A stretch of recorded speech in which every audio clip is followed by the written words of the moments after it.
Kanindot bas adlaw mga kaiping no, ulan-ulan, medyo hangin-hangin, okay ra gyapon at least nga nagpundo ta sa atong panimalay. Dili ra ta mabasag ulan ba. Ana man na nadi pong mga manok, agad na pud sila kung sa ihatag sa ilang amo, kigigutom na pud ni ba, wala na pud sila tuktukon. Dinhi mga kaiping no, atong giplastaran ni kay nagalingaw man tay gunting-gunting ani ang wrapper sa kuan ba, mga makaon, unsa ba gunting-gunting kay man na lang ni himuon ato ni og kurtina, pero naiiring diring sa mukan kaayo hastang hasula. Maayo na lang niya kung gibuhat mga kaiping no, kay kung kini mo daghan og pag-ayo, magamit ra po ni himo ang kurtina sa bag-o na mong balay puhon. Ana man na kung tabangan mi ninyo nga makaput up og mga nindot nga mga gracias kinabuhi, daghan king salamat. Silang papang ng lakaw bisag ulan-ulan ang panahon, nangahoy sila kay may nalang ba inagting ulan na pod nanatay pundo nga kahoy. Maglisod ra gyud ta aglong ag kung walay kahoy, pero mas lisod gyud kung walay bugas. Ana man na.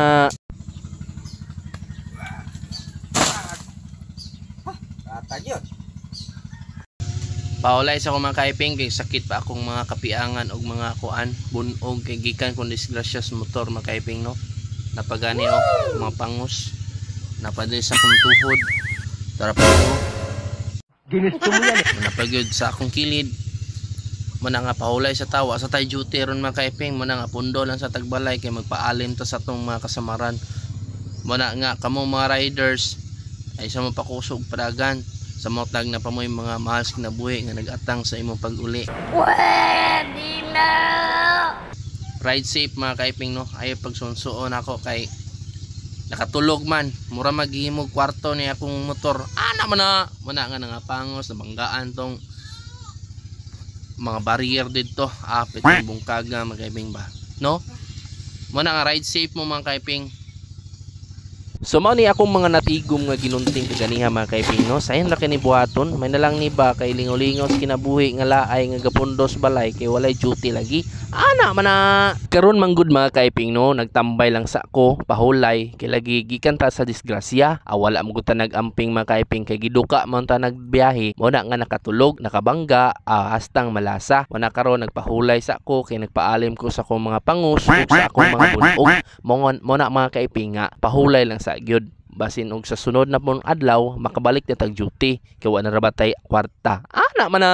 Ana apod diri ako mag-inaon na hinagwaay kay lagi galangi ang bata. Kung saon man nga maglangi man ginang bata mo na imo ginapakataon og pahilomon. Ana man na. Nintutok siya sa kamera kay lagi gitutukan siya kamera. Mao dinhi amo ang bugoy mga kaiping no, si Natnat. Hi Natnat! Welcome to my vlog! Unhan na to ang kabuntagon sa pagpangapi. Muna nga lami, di kay mga pisamot nag-init-init yun ang kapi. Bugno ang panahon, alami ihigop. Pero wala lagi paris. Pero okay lang na makaiping. Importante, mainitan ang tiyan. Ana man na. Buko-pungko lang tandiri. Hulat og maayo. Hulat og kaayuhan. Kay lagi, nagpahulay. Kay walay duty. Ana man na. Mao gini makaiping no. Lesson learned kita sa pagbiyahe, sa pagdrive og motor. Kay narabatay pamilya nga naghulat sa atong pag-uli. Muna nga mag-amping kita kanunay. Dili mo na nga lesson learned gini sa kuha mga kaiping nga dili gyud magpakuso og padagan. Muna nga sa sunod, hinay-hinay lang ta kay para iwas tas disgrasya. Ana man na. So mga kaiping no, dagang salamat sa inyuhang walang sawang pagsuporta sa ating YouTube channel o labi na sa ato ang Facebook page. So, mao rin siping kunuhay no. Peace. Bye-bye. Ana man na.